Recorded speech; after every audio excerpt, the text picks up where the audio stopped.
Я приветствую вас, дорогие друзья, уважаемые гости и подписчики моего канала. Всем большое спасибо, что ждете нашей встречи с известным украинским политтехнологом Андреем Золотаревым. Андрей Владимирович, здравствуйте. Здравствуйте. Спасибо большое, друзья, что поддерживаете канал. Все очень просто. Традиционный наш прямой эфир. QR-код возле меня, возможность написать на экране, если работает сервис, все, что вы хотите. Мнение, вопрос, предложение, пожелание.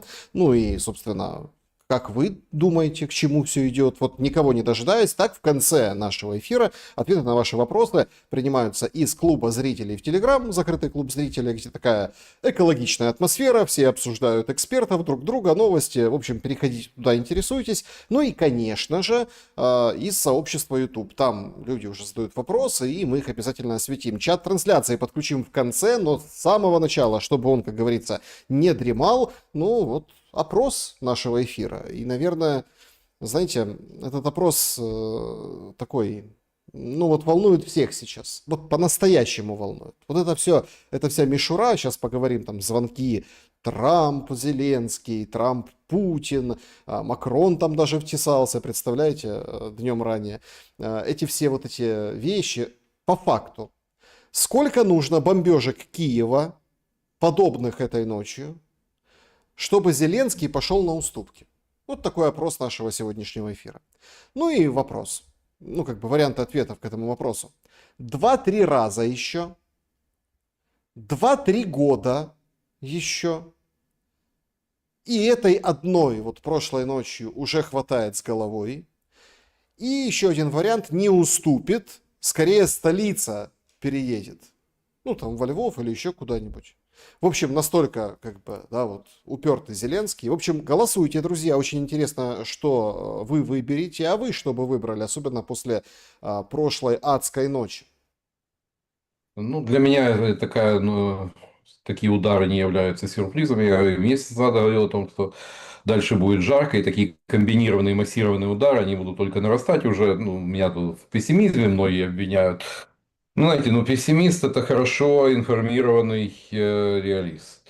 Вот. И в наших реалиях, ну, даже вот Мадяр, небезызвестный, говорит о том, что готовьте, скоро будет 1000 шахедов за день. Ну, ничего удивительного нет. То есть, все идет своим чередом. В то, что это заставит пойти на переговоры, пойти, по сути, на капитуляцию, поскольку иного с российской стороны не предлагается, да, пусть и не полная, пусть и не безоговорочная, но капитуляция. Вот. Ну, 2-3 бомбежки нет, этого не случится. Обычно э, э, садятся за стол переговоров и идут на даже самые неприятные компромиссы, когда исчерпаны ресурсы для борьбы, а не по причине того, что столица превращается в руины и там гибнет мирное население. Этого не было ни во Второй мировой войне, ни бомбежка Токио, в которой погибло больше, чем при атомной бомбардировке Хиросимы.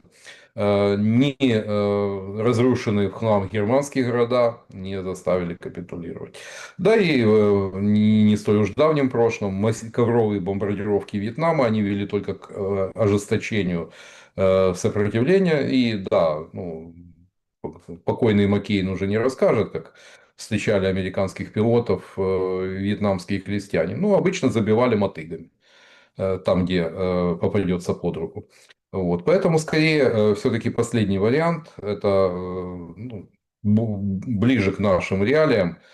Вот. А то, что сейчас идет такая игра, знаете, я приехал из Америки на зеленом велике, кручу и верчу, запутать хочу. Вот. Я помню это с начала 90-х, помните, там на вокзалах, возле автостанций, знакомая картина. Вот что-то из этой серии.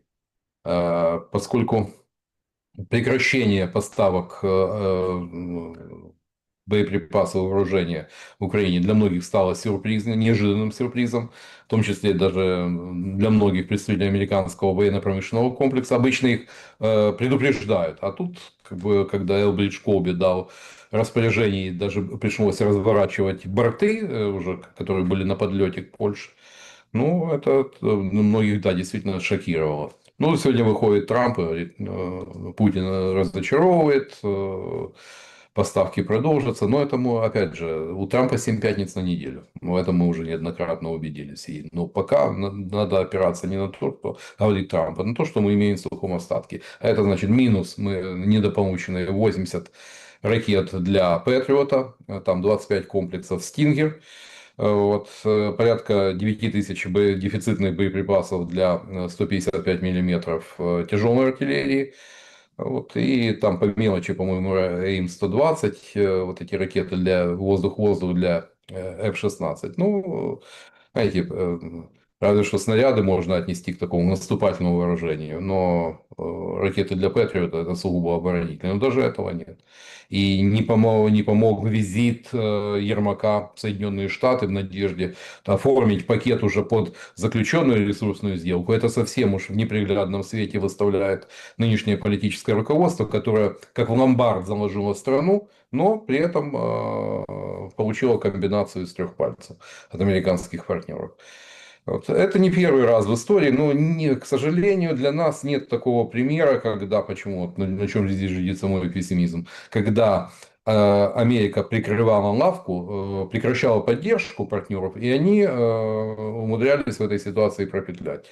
Ну, Корея, Китай, гоминдановский Китай, который воевал с коммунистами, Южный Вьетнам или афганское правительство, ну, все хорошо знаем, чем это все закончилось. Поэтому те, кто храбрится и рассказывает о том, что и без американцев продержимся, ну, это, знаете, люди, которые не дружат с реальностью и с цифрами. Так а американцы, ну вот смотрите, состоялся звонок Зеленский и Трамп, о нем рассказывает Зеленский. Короче, хороший звонок. И вот эта вот вся мантра, смотрите, она ведь полностью оторвана от картинки. И здесь не потому, что там я скептически настроен к Зеленскому, который там на меня санкции наложил, например. Или там, например, его политика там не устраивает. Нет, по факту мы берем сухой прагматичный анализ. Эту мантру он повторяет в Европе, ну вот в Дании, да, вот это вот сейчас, там наши инвестиции, вооружение, ВПК, вот это все, дроны-перехватчики, новая мулька, новая. То есть, смотрите, ПВО, все, решето. Мы это видим сегодня, прошлой ночью, сегодня в Кривом Роге, просто, ну, там, лупили раза 4. Причем там сидят и гадают, ой, а что это было? Ракета Гром вот это, да, или это там КАП долетел, а тут выходят, не-не-не. 70 километров до линии фронта вполне мог и КАП долететь. Нет, так смотрите, выходят, говорят, нет, слушайте, какие КАБы, 100 километров, это, видимо, что-то новое у них, поэтому, потому что все люди реально развели руками и спросили, ребята, а где ПВО? Ну, хоть какое-то. По поводу Киева тоже точно так же. То есть задымленность столицы, когда солнца не видно с утра, это показывает, что попали туда, куда хотели. Понятно, нам не рассказывают куда и показывают там жертвы, ну, какие-то не жертвы, там 19 человек раненых вроде как, да, но показывают там разрушение там гражданской инфраструктуры, это понятно в пропагандистских целях. Но по сути вопрос, где ПВО, в чем дело, и вот эти россказни о том, что сейчас будет фиолетовый луч, это реально фиолетовый луч дрона-перехватчика? Да, да.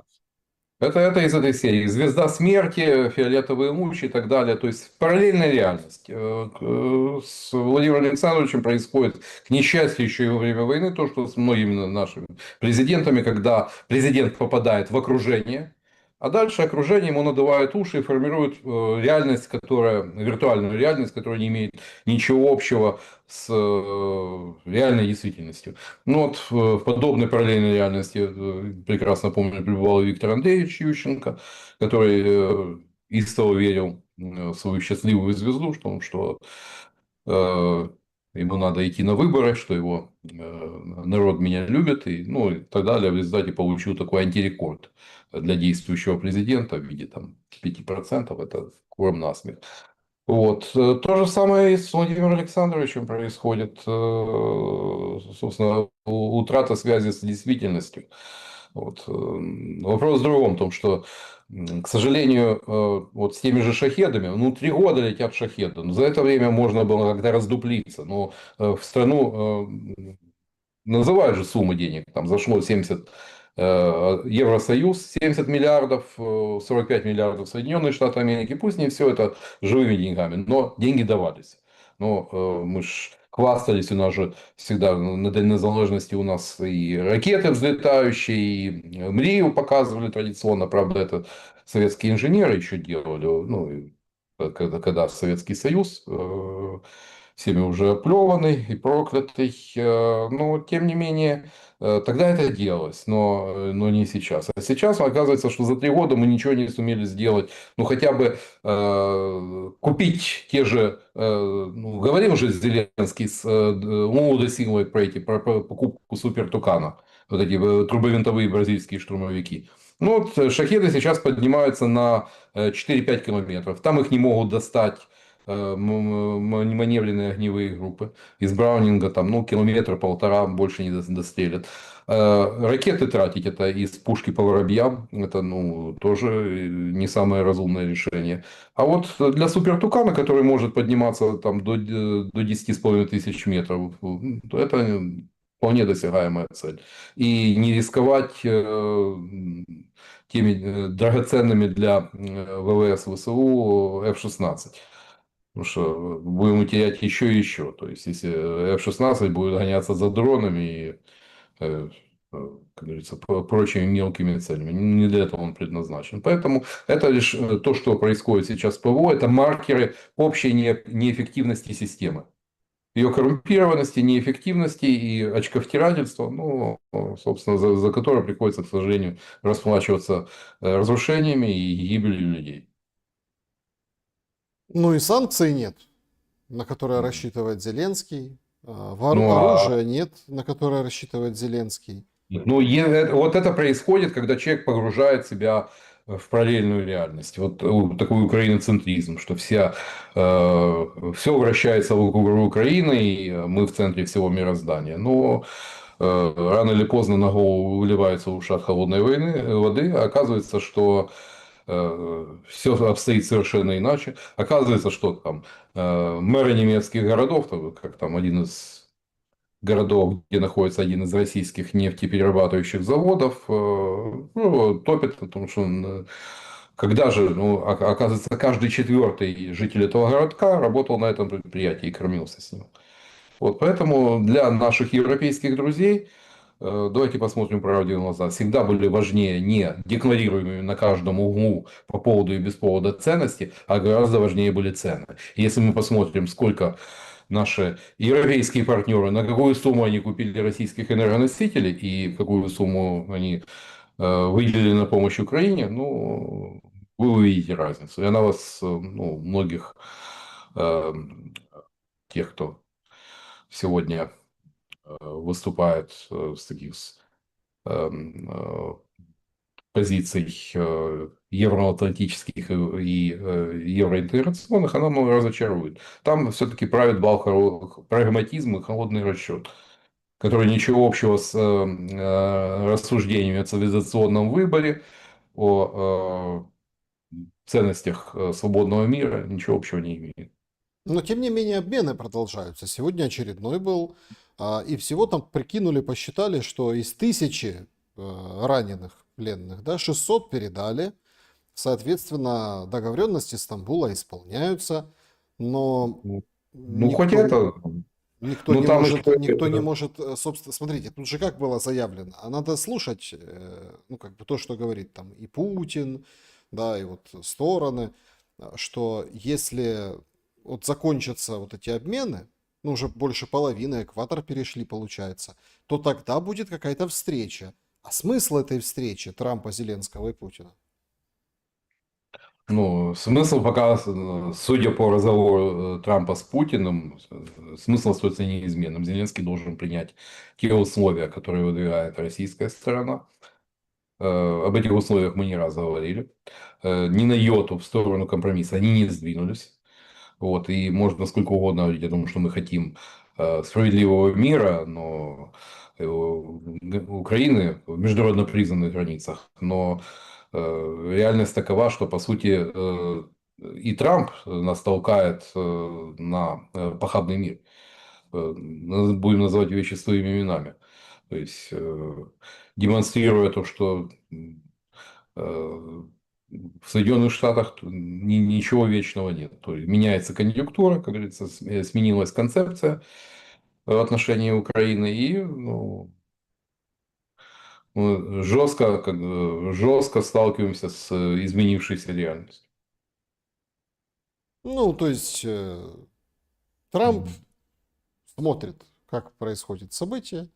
Ну и, Умывает руки. собственно, Умывает руки, да. Ну, но когда пошла вот эта новость о постановке, ну, первое, что у меня, ну, как говорится, возникла мысль о том, что, скорее всего, это результат каких-то закулисных договоренностей, касающихся 12-дневной войны Израиля с Ираном. Ведь, как бы там ни было, но договор Российской Федерации и Ирану ну, о дружбе и сотрудничестве, в отличие от договора с Северной Кореей, не содержал военного компонента. Вот. И да, действительно, Россия ограничилась моральной и политической поддержкой Ирана, но туда не пошло российское вооружение. И обратите внимание, Иран, который длительное время, ну, можно, конечно, снять шляпу, это умудриться в условиях санкций поддерживать худо-бедно там боеспособность вот этих F-14 Tomcat и Фантомов, которые еще покойный Мухаммед Реза Пехлеви, шах Ирана, купил у Соединенных Штатов. Ну, это надо уметь. Но теперь, после 12 дней воздушных ударов Израиля, Иран обратил взоры на J-16, это J-10, это китайский истребитель четвертого поколения, который неплохо себя показал в столкновениях с индийскими рафалями. Вот. Ну, он состоит на вооружении пакистанских ВВС. И, судя по всему, ну, там можем гадать, цена ли или какие-то подводные камни, но похоже, что Иран будет теперь по поводу этих истребителей будет торговаться с китайскими товарищами. Иран хотел бы, конечно, их за нефть, но китайцы хотят все-таки за живые деньги. В отличие от большинства других моделей истребителей четвертого поколения, китайцы все-таки подешевле. Но военные эксперты отмечают ряд удачных технологических решений там, по авионике, по радарному оборудованию. Ну, вот, казалось бы, на этом фоне, на фоне того, что Трамп может теперь может нарисовать первую звездочку на фюзеляже, вот, хоть что-то получилось. Вот, чем-то ж надо, долу дес, даю, чтобы ты дал. Вот, что взамен? А взамен, возможно, да, действительно прекращение поставок вооружения Украину, вот так, как мы не раз говорили, то, что мы можем пойти как разменная монета в этой ситуации. Но дали разговор Трампа с Путиным, и заявление Трампа о том, что Путин его разочаровал, но Трамп, конечно, выступил капитаном очевидности. Это, по-моему, было заметно уже давным-давно всем, кроме самого Трампа. В том, что Путин прекрасно, ну, подобно тому, как Владимир Александрович научился играть на рояле без рук, вот Владимир Владимирович играл на тонких чувствах Трампа. Видимо, сделав, как говорится, грамотный профайлинг своего визави. И ну, авансы со стороны Трампа, ну, масштаб тут совершенно очевиден. Там, сворачивание деятельности USAID, которая, безусловно, Кремлем воспринималась как враждебная, а это, по сути, мощнейший инструмент мягкой силы за рубежом для Соединенных Штатов, ну, это многого стоит. Ну и все остальное, в том числе и, по сути, прекращение финансирования Украины в этой ситуации, ну, это так или иначе, но это в пользу Кремля. Можно гадать, я не хочу там, как некоторые, что про агента Краснова рассуждать. Свечу не держал, не знаю, но по факту так. По факту то, что позиция Трампа сейчас дает карт-бланш Путину на продолжение военных действий. Да, и до этого мы не раз говорили о том, что нет никакого, для Путина нет никакого смысла останавливаться сейчас. То есть была бы стагнация на линии фронта, ну, то есть если бы там не было никаких сдвигов, ну, возможно, может быть, но сейчас в Кремле убеждены, что все получается и что военным путем они смогут добиться того, чего не получается добиться политическим и дипломатическим путем. А обмены, да, будут продолжаться. И да, стоит отметить то, что в этот раз на обмен пошли украинские военнослужащие, в отношении которых были приговоры российских судов. Вот.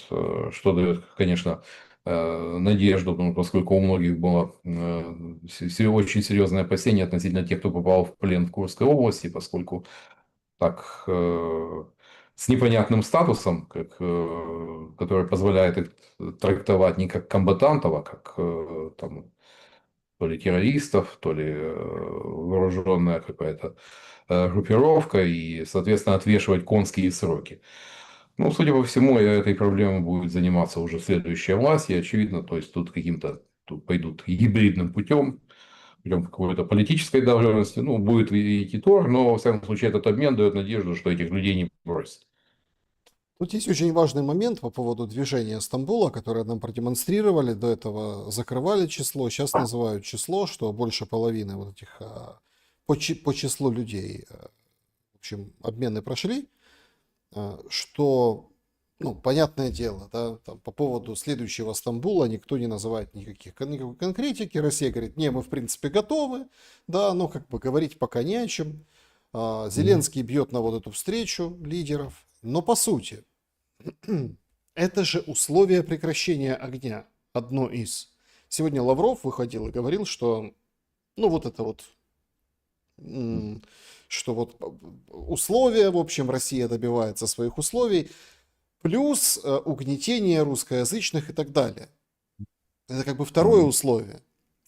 Ну вот, то есть, по идее, Трамп помощь прекратил. Давай, Путин, иди на прекращение огня. Мобилизацию еще надо прекратить. Но тут пошли удары по ТЦК. То есть, в принципе, движение в сторону прекращения огня, ну, хоть и кривое, косое, но идет. Как вы думаете, это спланированная вся история? И я думаю, все-таки это тут имеет место импровизация. Вот.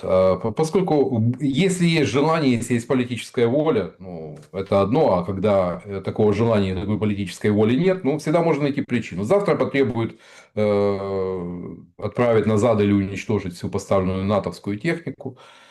Вот. Хотя там, судя по Z-каналам, большая часть танков Абрамс, по-моему, уже там на той стороне в виде подбитой или захваченной техники, там, по-моему, уже около 20 штук у россиян. Соответственно, у ВСУ осталось штук 10-12 из 32 поставленных. Вот. Придумать условия, требования, очередное требование вполне. Ну, тем более, это всегда может. Ну, важно здесь не давать повода, не давать, как говорится, лишнего аргумента говорить о том, что притесняют. Вот сегодня 4 июля, День независимости, Independence Day в Соединенных Штатах. Как вы думаете, победили ли ну, американцы, боровшиеся за независимость от британской короны, если бы они боролись не за свободу, а за армию Мову Виру, за свои скрепы? Я думаю, что нет. И так война была по тем меркам была довольно кровавой, там около 40 тысяч сепаратистов, поскольку, по сути, по большому счету, вот, американцы, боровшиеся за независимость, в классическом виде это сепаратисты, боровшиеся за отделение от Великобритании. Но половина населения колоний, на тот момент чуть больше 2 миллионов в Соединенных Штатах Америки, ну, будущих Соединенных Штатах Америки жила, в британских колониях, чуть более 2 миллионов. Половина были лоялисты, которые были верными британской короне, и значительная часть британской армии как раз составляли американцам лоялисты, которые были верны королю. Но вот, я думаю, все-таки правильный выбор ценностей и то, что поднималось на флаг, он как раз и обеспечил понимание, за что воюем. Если у нас начинают делить, ну, знаете, с какими чувствами человек, которого дискриминируют по вопросу языка, по вопросу веры, там, говорят о том, что то за что воевали твои деды, это все было там, это было неправое дело, они были оккупантами и так далее. Но эти, в Кремле могут аплодировать стоя такой политики. Ну, смотрите, тут же мы приходим к интересному новому действу, да? Паспорта забирают, Ну, причем... это же не первый раз. До Ануфрия отобрали гражданство у Иринея, митрополита Днепропетровского и Павлоградского. Хотя я, ну, еще как бы бытность, когда работал в Днепре с мэром, ну, помню Иринея, ну, не знаю, за русский мир, за духовные скрепы русского мира он не агитировал. В самом случае, и он всегда был человеком абсолютно лояльным власти. Ну, Это кто бы ни был. предвыборная политтехнологическая история. Это политтехнология. Знаете, вот помните фильм «Не смотрите вверх». Вот, то есть, это из классики. Вот. Когда случается какой-то очередной факап, или как хвост виляет собакой, когда там уличили там, в каких-то непристойных действиях президента, то надо, естественно, переключить внимание. Устроить срач вокруг Верки Сердючки, устроить, там, организовать лишение гражданства, поскольку, ну, сделать вот такой скан, ну, сейчас в когда вокруг технологии дипфейка, когда можно и с живым, как говорится, ну, вроде бы живой человек, ну, говорит что-то не то. Но технологии дипфейка, которые действительно сейчас поражают воображение. И черные пиарщики там начала нулевых, 90-х, которые там, это уже прошлый век. Сейчас технологии шагнули настолько далеко, что это не проблема изобразить то, что надо. Вопрос в другом. Опять же, вот эта формула «друзьям все, врагам закон», ну, я не знаю, но Ануфрий абсолютно лояльный, то есть ничего поперек генеральной линии, вот из его уст я не слышу. Ну, называл войну Каиновым грехом, но, как говорится, все в рамках. Но если поставлена задача уничтожения УПЦ, то этим курсом упорно следует. Неважно, что вот сегодня заявление одной из конгрессвумен о том, что, ну, то, о чем я не раз говорил, в странах, в которой идет дискриминация по религиозному принципу, ну, рискует нарваться на очень серьезные санкции со стороны Соединенных Штатов. Там, попасть просто в список религиозно несвободных стран. Наряду с Ираном, с Северной Кореей. И тогда, ну, какие бы там фотографии Владимир Александрович не тащил на встречу с Трампом, то может тоже, как Петр Алексеевич Порошенко, кусок автобуса привезти. Не подействует. Запрещено. Точка. Вот. И понятно, есть часть республиканцев и демократов, которые в упор этого не замечают. Да, есть. Но есть и те люди, которые считают то, что происходит в Украине, это борьба с христианством, это проявление такого едва ли не сатанизм и так далее, и относятся к этому радикально негативно. Так а где здесь политтехнология? Вот тоже, понимаете, какая история? Разделяй, властвуй. Нет, ну политтехнология, смотрите, он же там Зеленский, СНБО штампуют санкции направо и налево. Но сейчас будут направо-налево паспорта отбирать.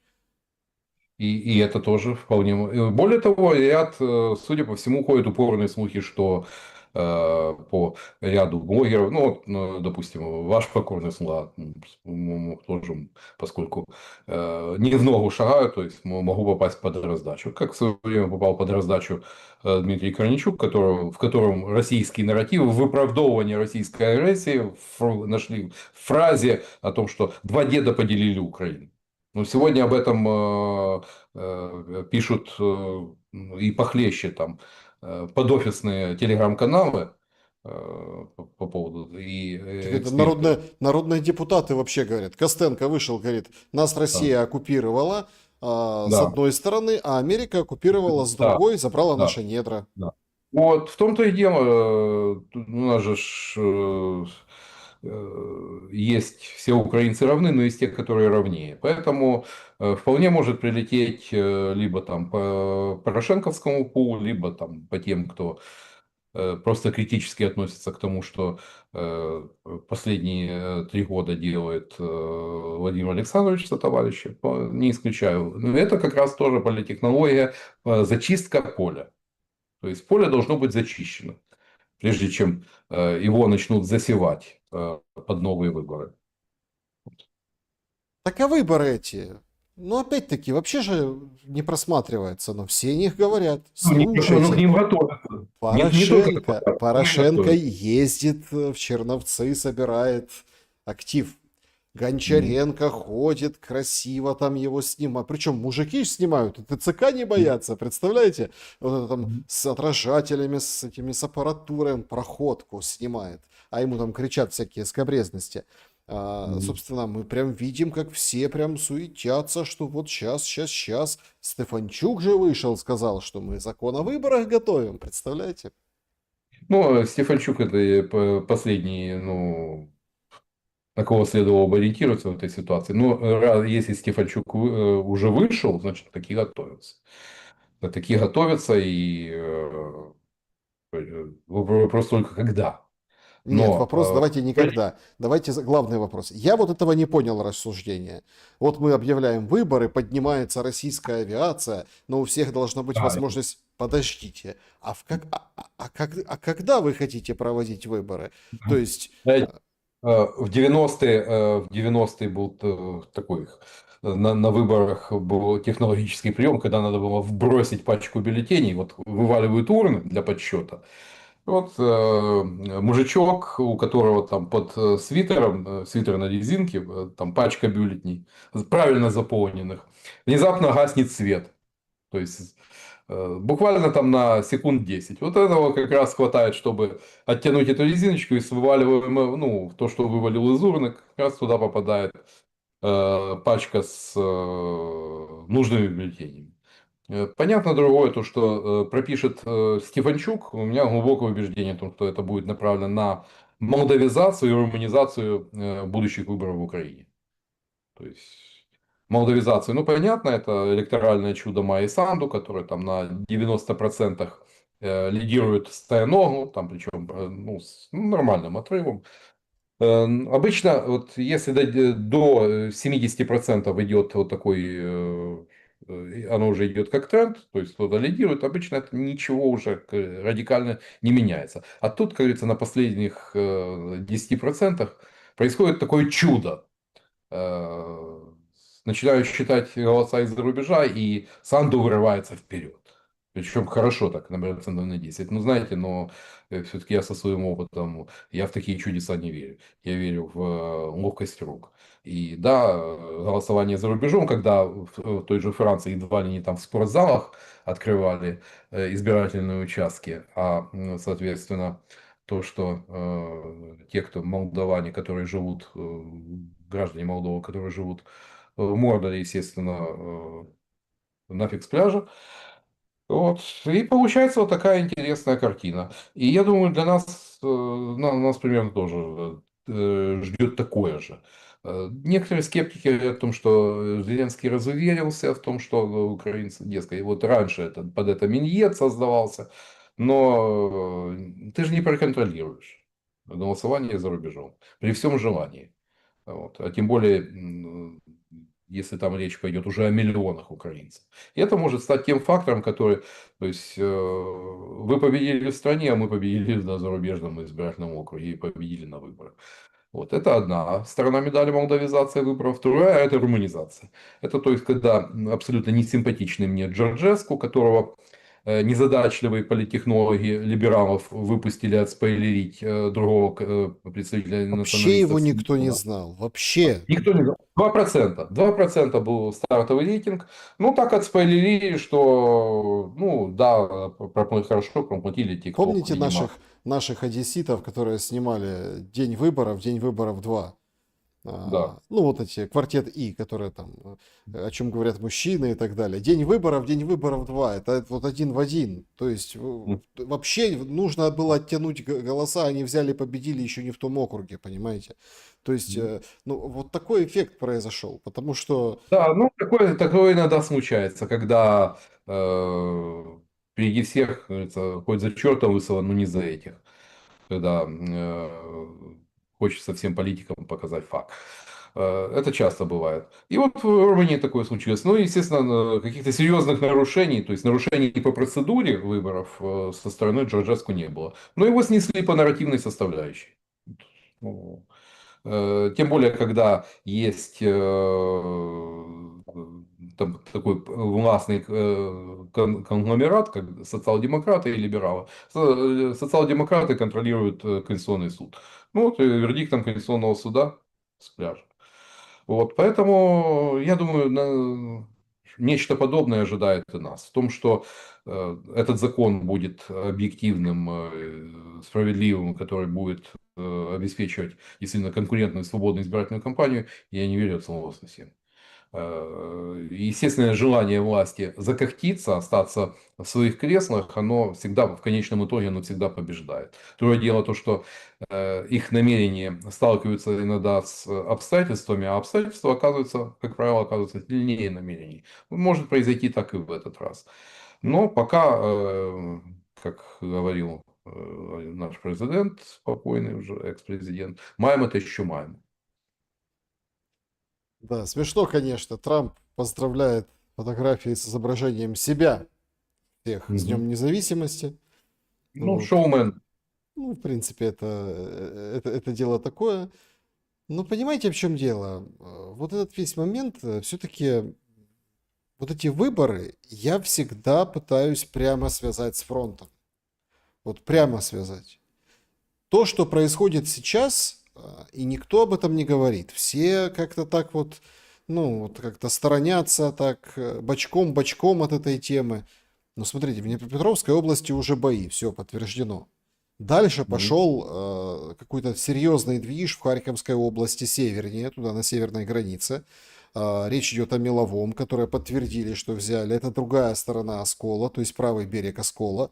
И, судя по всему, плацдарм расширяется и будут двигаться туда дальше. То есть в Часовом Яре уже тоже, то есть там такие проблемы. Показывает там карта Deep State спустя трое суток, а, собственно, уже Минобороны Российской Федерации рапортует о взятии там какого-то села или какого-то населенного пункта. Это было только, ну, вот очень короткие промежутки времени туда еще там раньше, да, когда там россияне шли вперед. Но погодите, неужели вот во время катастрофы и обрушения фронта все просто ее не заметят, потому что будут заниматься выборами? Ну, я думаю, что все-таки выборы будут после того, как смолкнут пушки, но хватает и управления информационной повесткой, которая переключает, не жарю, ну, очередной срач вокруг истории, мовного, культурного вопроса, какого-то памятника, вокруг той или иной фигуры, какой-то блогер опять что-то не то скажет, и а-ля улю, ату его. Естественно, чтобы люди не смотрели наверх, то есть в этой ситуации.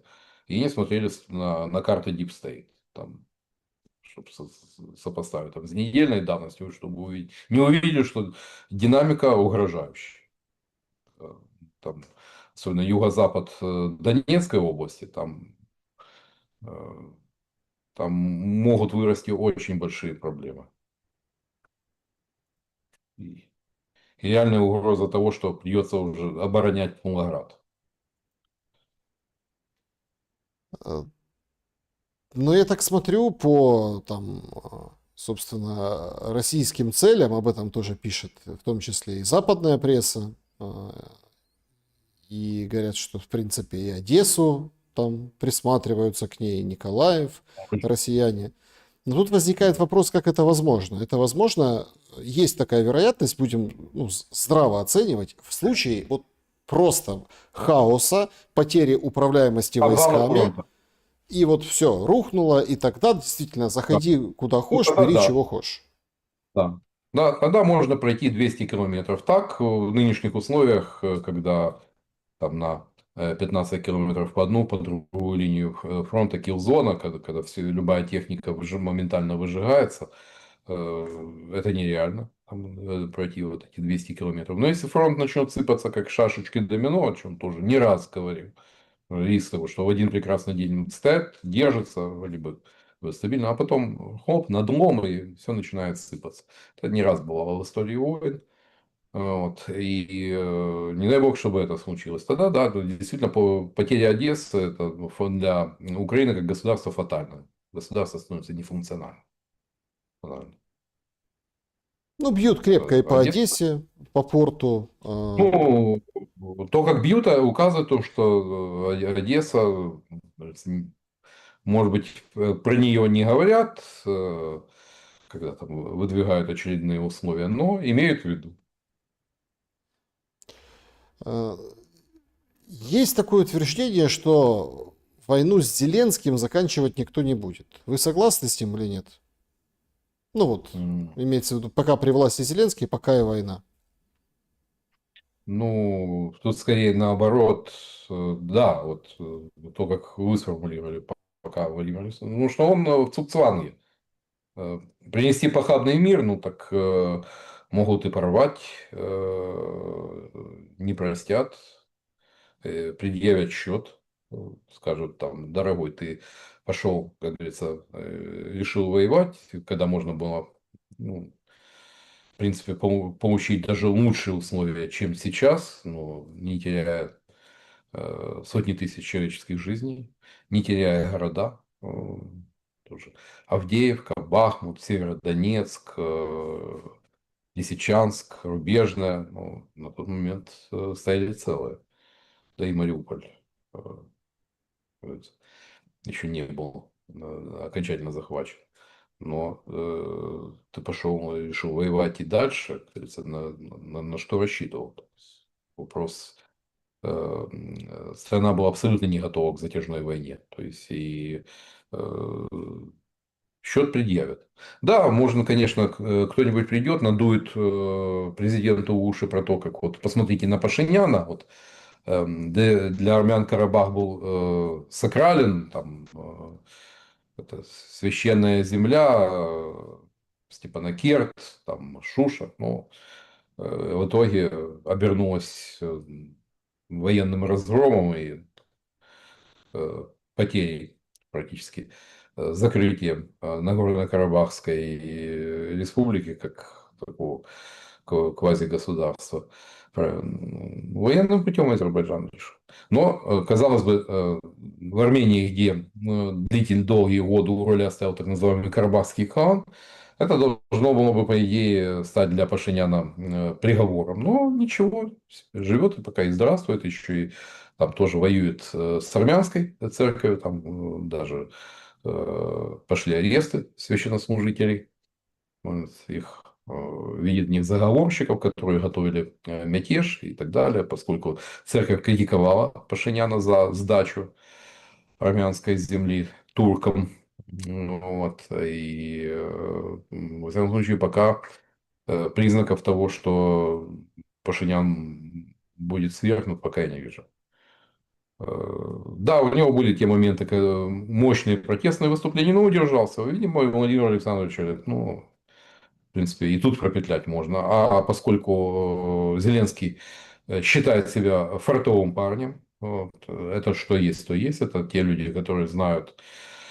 Слушай, э, ничего себе фартовый парень. Ну, вот он считается фартовым парнем, да. Потому что ему в конечном итоге везет. Вот, ну, видимо, рассчитывает пропетлять.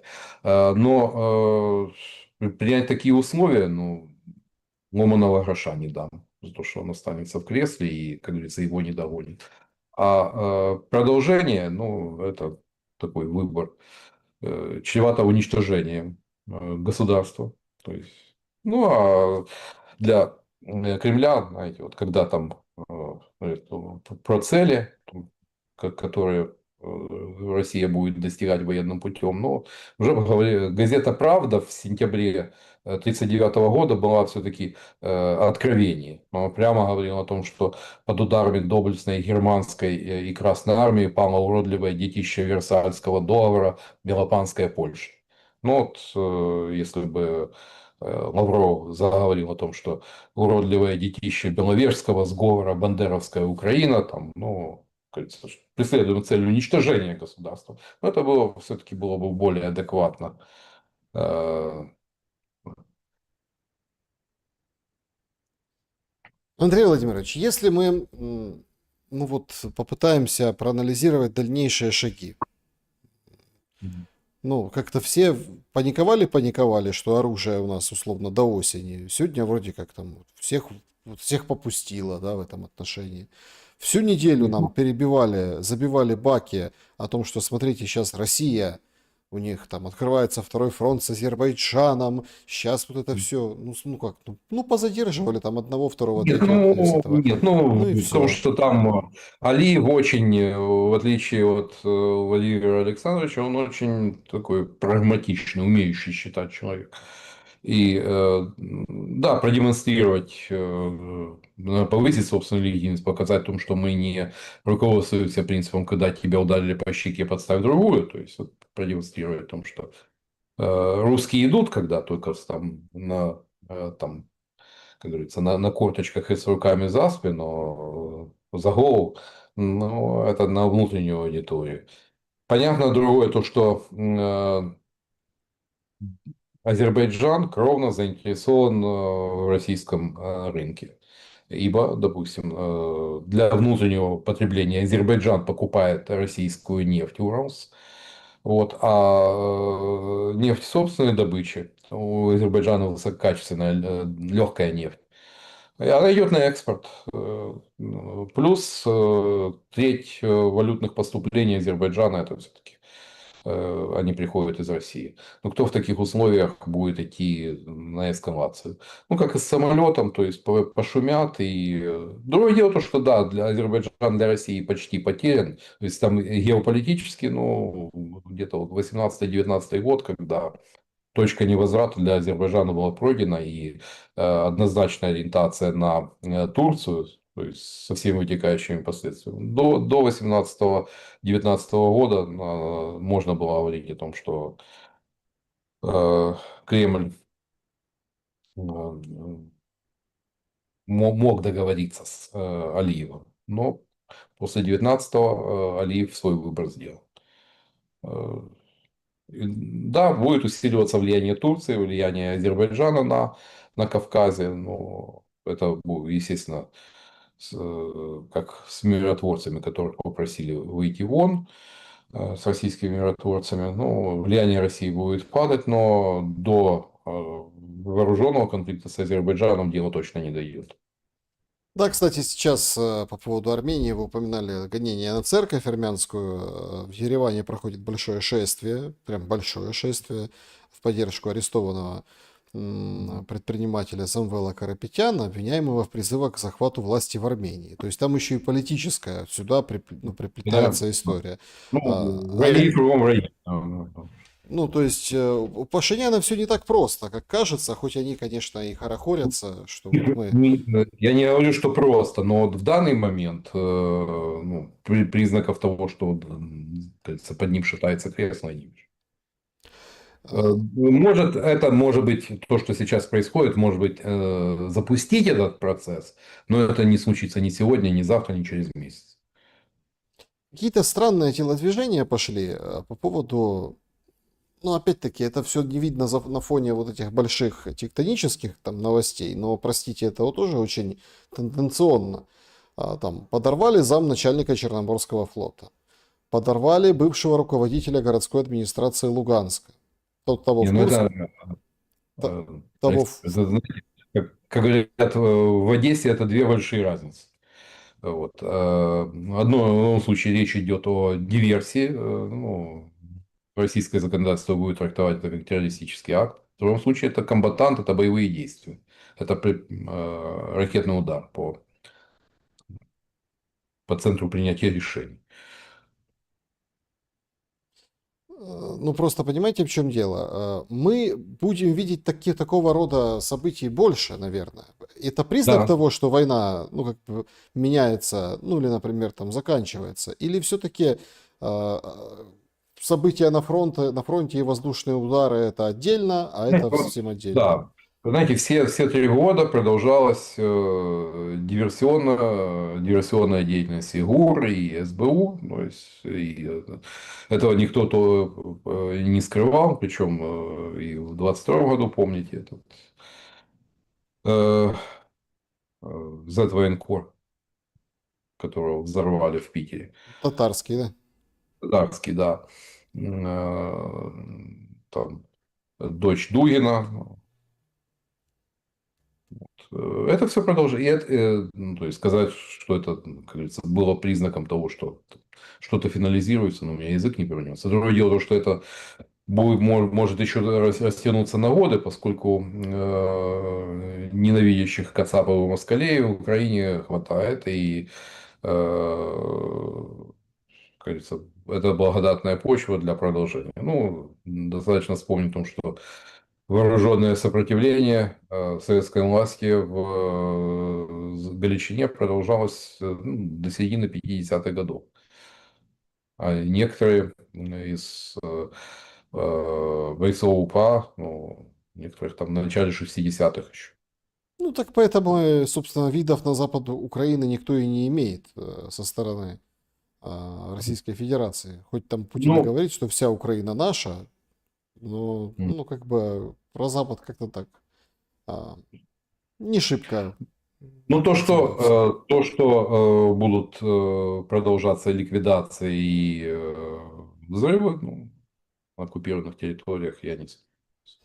Нет, Даже просто если будет, по поводу даже в Луганского, условиях прекращения огня одно другого не отменяет. по поводу Луганского подрыва там очень интересно. Смертница, женщина, 36 лет, двое детей из маленького городка под Темную. Луганском. В темную, да, вроде как в темную, такую версию. Но это, конечно, это очень кощунственно. Вопрос, о чем думают эти люди, которые рассчитывают на легкие деньги. Ну, бесплатно бывает только сыр в мышеловке. И любому взрослому человеку, да и не только взрослому, и ребенку, надо понимать, что бесплатных пирожных не бывает. И одно и другое дело, это, как говорится, обликовая морали представителей спецслужб, которые занимаются вербовкой. И, то есть, ну, это, конечно, не то, чем, как говорится, можно будет потом гордиться и показывать как свою там, воинскую доблесть. Но, тем не менее, скажут, что мы в белых перчатках не работаем, как всегда найдут оправдание. Но это очень яркая иллюстрация нравов и, скажем так, уровня морали, который в соответствующих службах. Просто очень интересно, почему так получается, что ну, вот эту деятельность выставляют как заслуги ну, как повод для аплодисментов, понимаете? Не, А, ну, как говорится, э, показать в том, что, как говорится, э, ничто не забыто, ну и, как говорится, и доберемся до всех. То есть, ну, вот это такой элемент устрашения. И надо, знаете, угроза страшнее исполнения. Вот и в данном случае. Но это же никогда диверсионная деятельность, она не могла заменить эффективность вооруженных сил армии.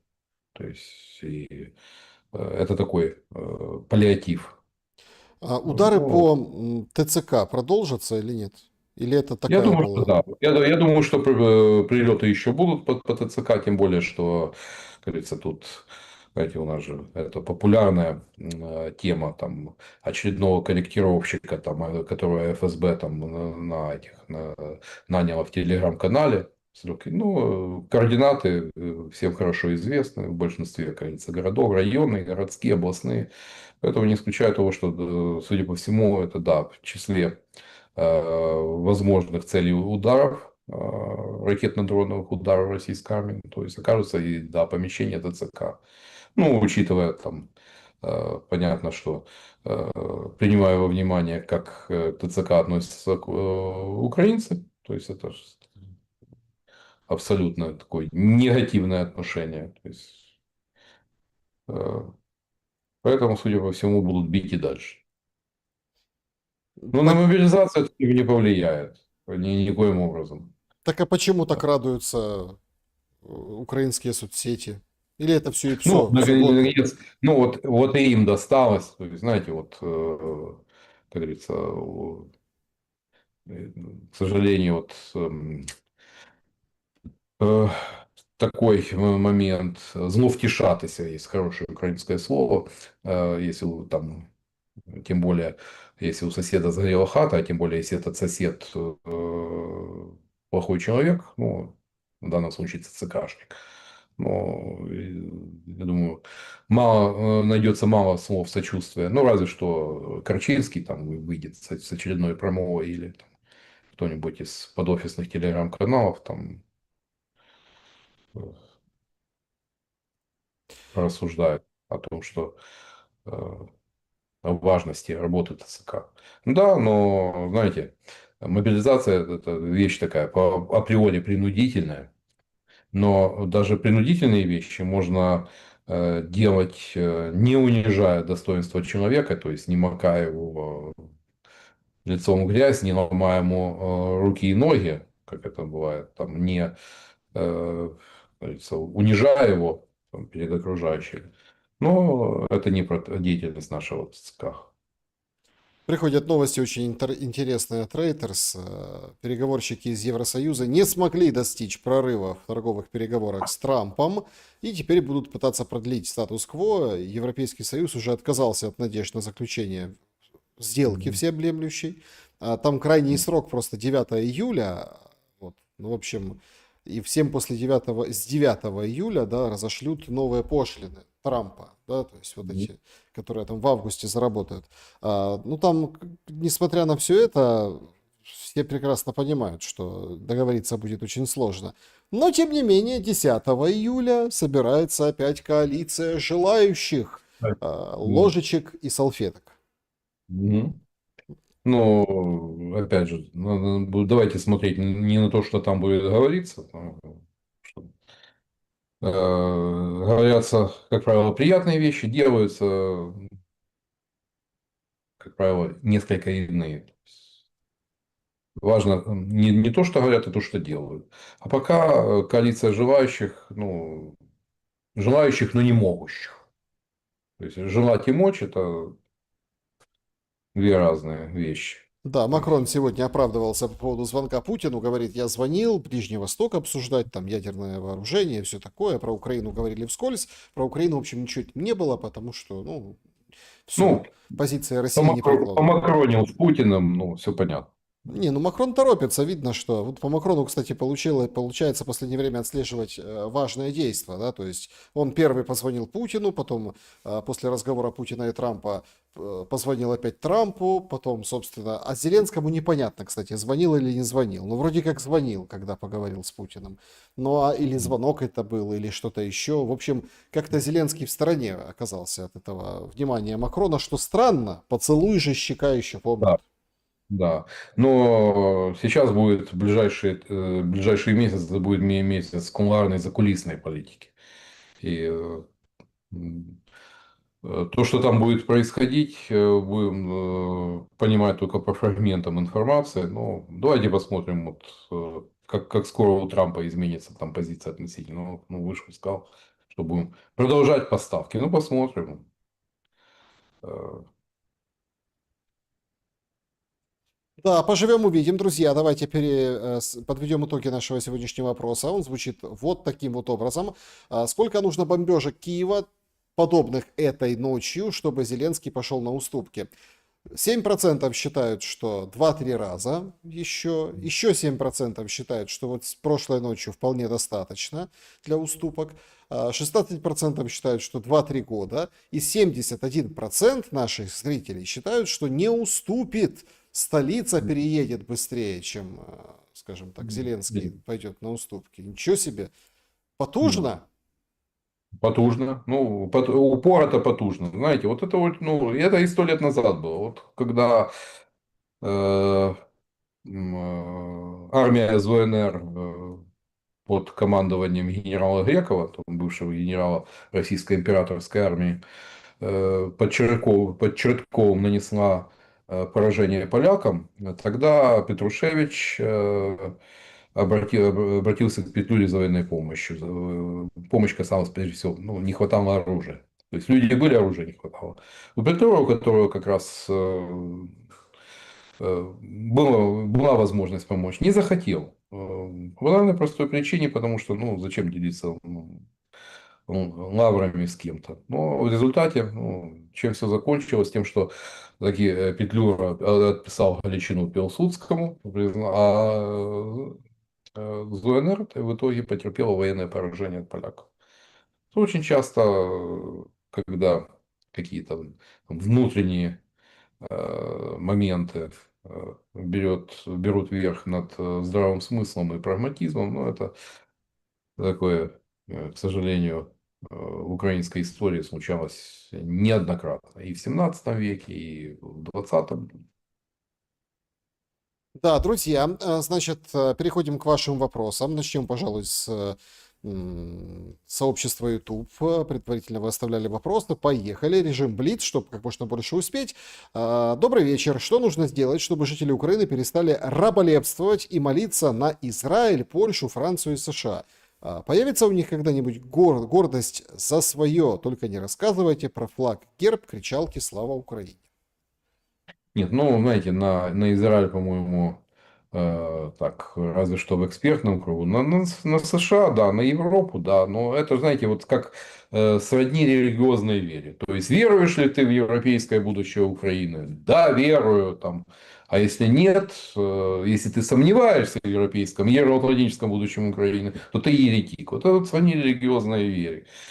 Вот. Но, знаете, зачастую, опять же, религиозные какие-то верования, они иногда не стыкуются с э,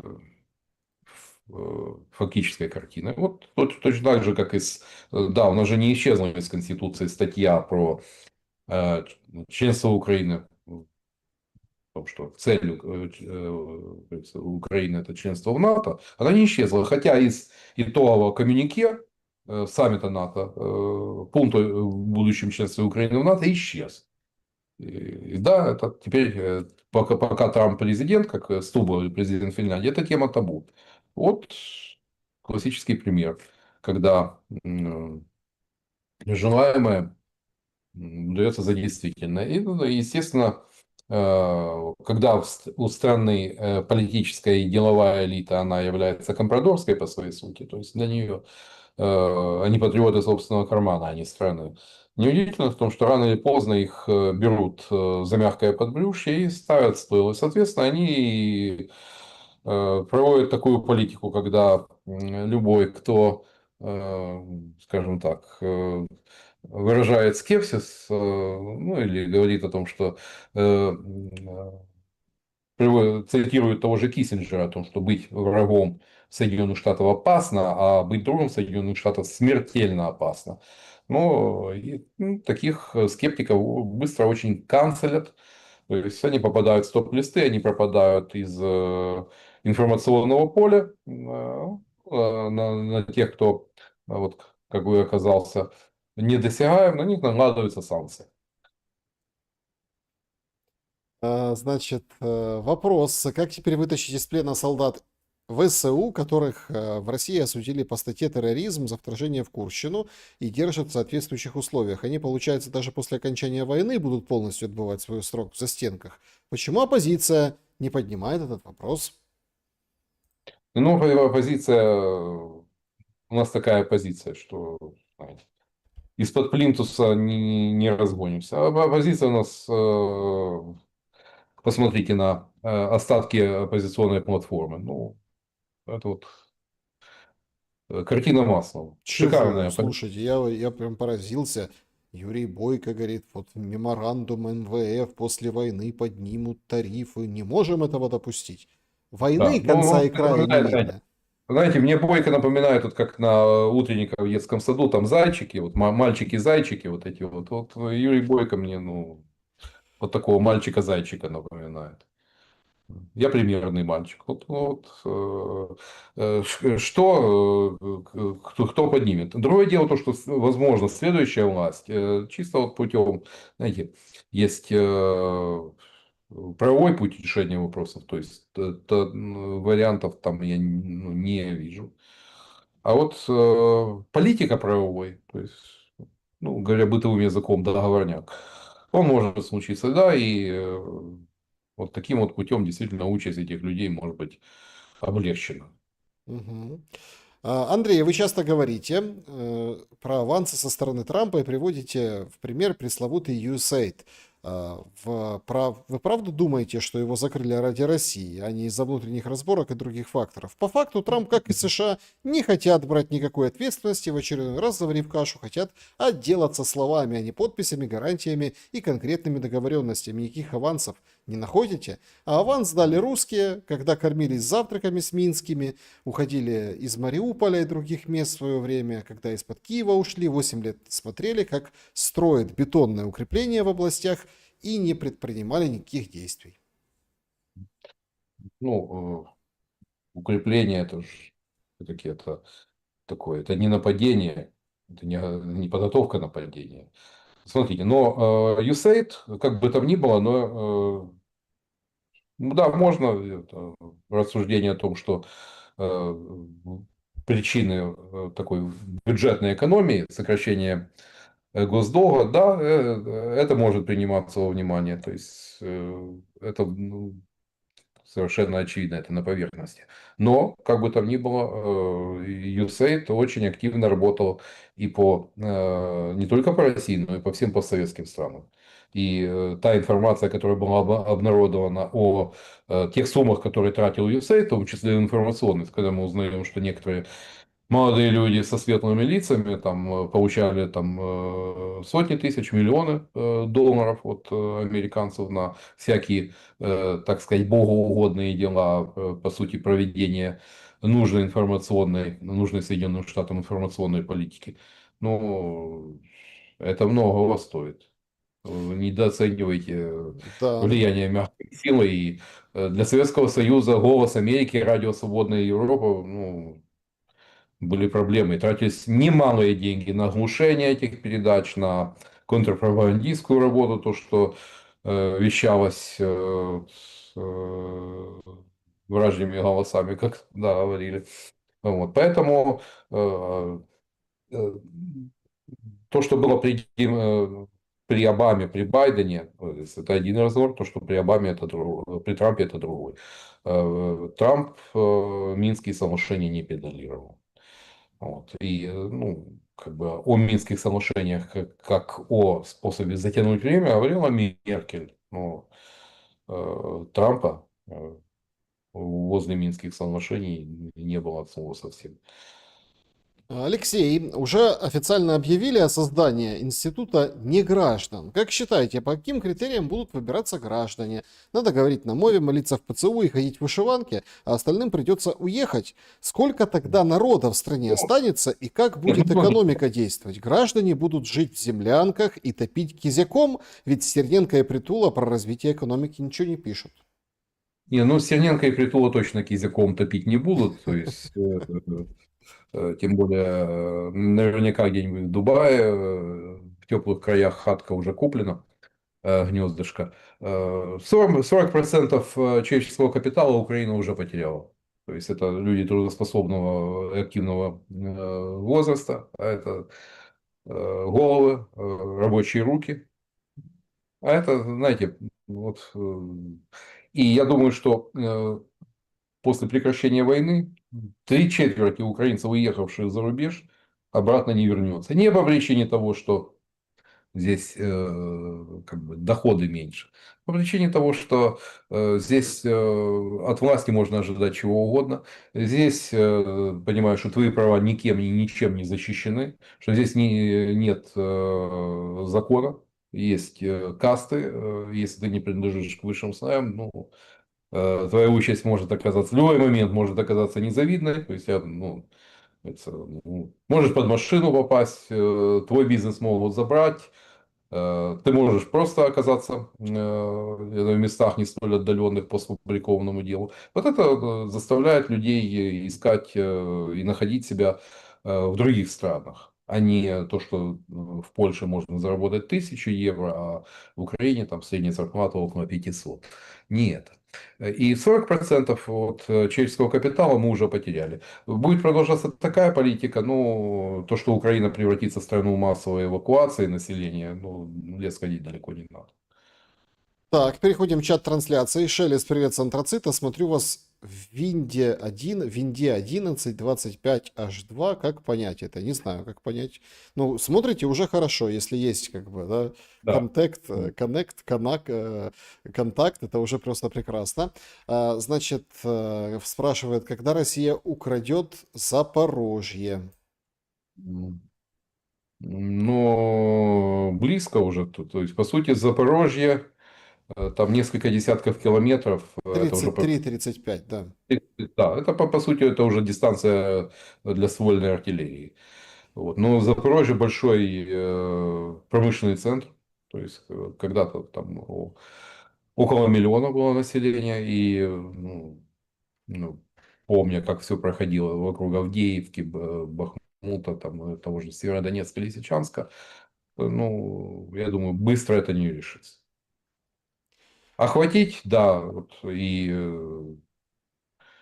судя по, ну, вот, пока то, что мы видели, крупные города, ну, ввязываться в городские бои, это можно надолго застрять. А тем более Запорожье это очень большой город. В Мгм. отличие, ну, сравните Авдеевку и Запорожье или тот же Бахмут.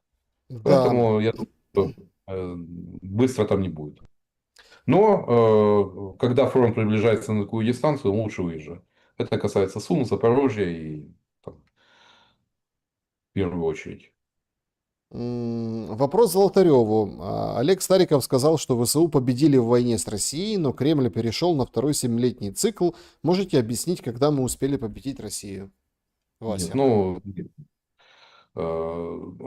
когда Владимир Александрович приедет, как говорится, с похабным миром, он тоже расскажет, что мы победили, мы сохранили государство, но, как говорится, но знаете, задача пиарщиков, даже если тебе, как говорится, пардон, тебе навалили кучу дерьма, надо ее упаковать, побрызгать духами и сказать о том, что это совсем не то, что вы имеете в виду. Вот примерно так же это касается и э, отдавая должное военному философу господину Старикову, но я пока такой победы в САУ не вижу.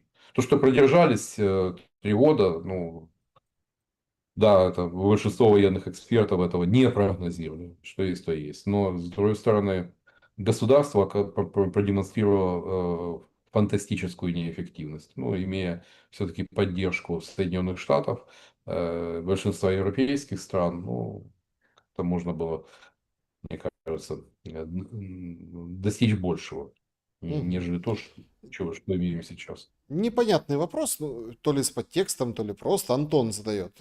Спросите, пожалуйста, гостя. Золотареву приходилось завидовать, чтобы взять и оскорбить? Ну, знаете, Э, знаете, жаба это второе это темное животное в Украине. Вот. Иногда посещают, ну, стараюсь знать. Ну, завидовать, знаете, это э, как такие чувства, как зависть, ненависть, они разрушают человека. Мгм.